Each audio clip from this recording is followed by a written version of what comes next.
Most people think an aircraft carrier is just a giant ship, a floating runway, a symbol of American power. But the truth is much darker and much more human. Because an aircraft carrier isn't powered by engines alone. It's powered by thousands of exhausted sailors living inside a steel machine that never sleeps. When a U.S. Navy aircraft carrier deploys, it doesn't feel like a cruise. It feels like a moving city thrown into the middle of the ocean, where every day is loud, dangerous, cramped, and nonstop.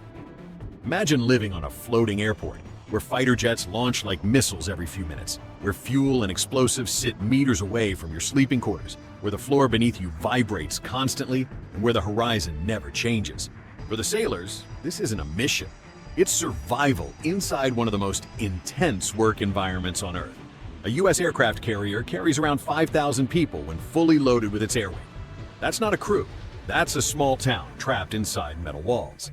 They eat together, sleep in stacked bunks, sweat in engine rooms, and work shifts that ignore normal human rhythm. Day and night blend into one continuous grind. And the carrier never stops moving, never stops operating, never stops demanding labor. The public sees the flight deck, the jets, the dramatic takeoffs. But what they don't see is that a carrier is basically a giant factory, and the workers are sailors. Every launch on the flight deck depends on mechanics below deck, fuel crews pumping jet fuel, weapons teams loading bombs and missiles, radar operators tracking airspace, electricians maintaining power systems, cooks feeding thousands, medics standing by for accidents, and damage control teams ready for fire, flooding, or explosions. On a carrier, there is no safe job. Even the simplest tasks can become deadly because of the environment.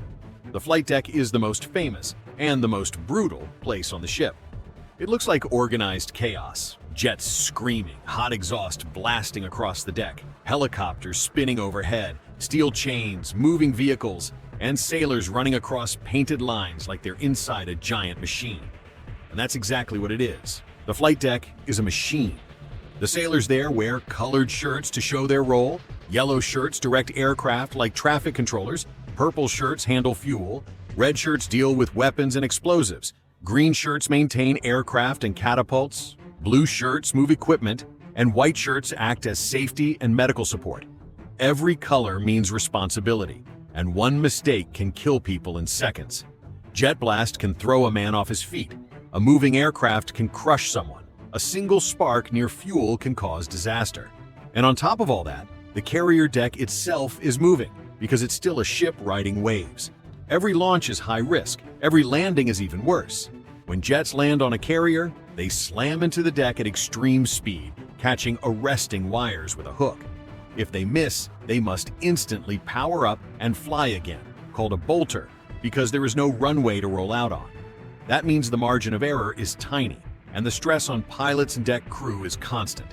But here's what makes carrier life truly insane. The ship isn't just a workplace, it's also home. Sailors sleep just a few feet away from where bombs are stored.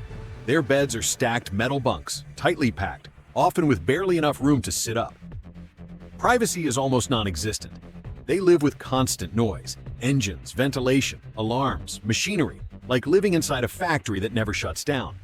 Even the air smells different. Fuel, oil, metal, sweat, salt water, recycled ventilation. It's a world where you stop thinking in days and start thinking in shifts. Meals are quick, loud, repetitive. Lines are long, showers are short, space is limited. And because carriers operate for months, sailors miss birthdays, relationships strain, and time becomes distorted. You might wake up at 2 a.m., work until noon, sleep for 4 hours, then work again.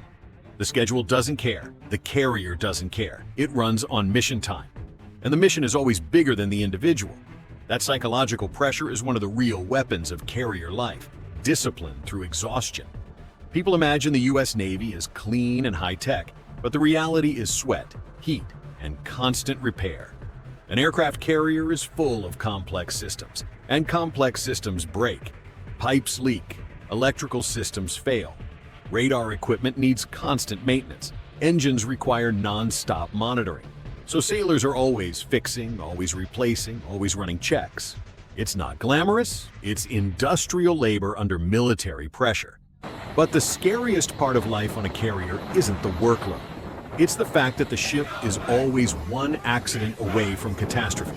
You have thousands of people, tons of jet fuel, bombs, missiles, pressurized systems, nuclear power on some carriers, and a flight deck launching aircraft non-stop. Fire is the nightmare. Flooding is the nightmare. A single explosion could kill dozens in seconds. That's why damage control training is taken so seriously.